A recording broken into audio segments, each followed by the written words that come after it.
Okay, the next technique sample is the backstitch. This is going to be a very strong stitch. So this is a permanent stitch. You can use it to join seams that, need strength. Maybe an armhole seam or even a front fly seam or a crotch.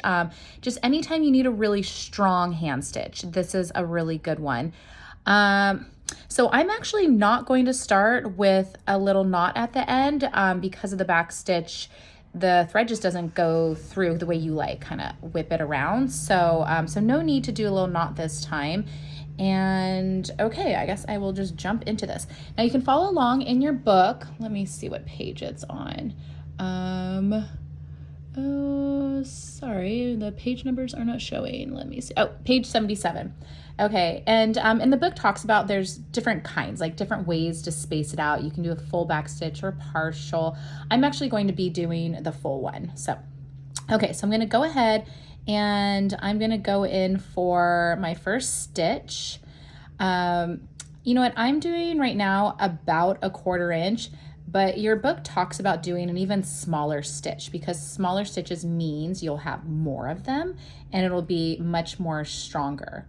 So the book recommends an 1/8 inch and even goes as far to suggest a 1/16 inch, which is kind of crazy to me. Okay, so I took my first stitch. You can see I have a little tail left that does not have a knot, so I don't want to pull that all the way through, so I'm going to stop right there. Now what I'm going to do, my needle's on the back side. I'm basically going to go from underneath and I'm going to stitch from where I started. Let's see here. There we go. See where I stitched? My needle's kind of coming out. And instead of doing 1/4 inch, I'm actually going to go longer and I'm going to do the full back stitch. So I'm going to double my first stitch. So my first one was a 1/4 inch. That means my next stitch is going to be basically 1/2 inch. So there we go. So I'm going to pull that through. Okay. And look, as I pull my thread, see how my tail isn't, I don't have to worry about it getting unthreaded. Well, maybe I do. I think I did pull a little bit too hard. Maybe don't pull that hard till the second or third stitch. Okay, so that one kind of came out, so just ignore that. Anyways, now I'm back stitching underneath. I'm only going backwards 1/4 inch, okay? Coming out. Now, instead of going forward just the 1/4 inch, I'm doubling it, right? I'm going for the 1/2 inch. So I'm going forward 1/2 inch, and then I go backwards 1/4 inch right here, okay? So I'm going to do that again. Now I can pull kind of hard and it's not coming undone. So I'm going to go forward the 1/2 inch. Okay. Backwards the 1/4 inch. There we go. Okay. Let's see what this looks like on the back. Okay. It looks like just kind of a solid line here on the front. Let's see at the other side. So the other side, we just have individual stitches. You can see for mine, I feel like are a little sloppy. They're not like super straight. Honestly, it's hard doing this with the camera and not really seeing what I'm doing. But another thing the book suggests, I have my stitches right next to each other. The book suggests you could even space them like a little bit apart, like a 1/16 inch apart if you like that look better. Either way, you're going to be left with a really strong stitch.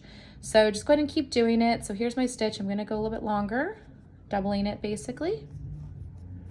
And maybe to make it look neater, maybe I should just flip it over and then it's much easier to see, oh, that's where, this should be. This is probably a better way to get it to look a little bit prettier is to actually look on the back side.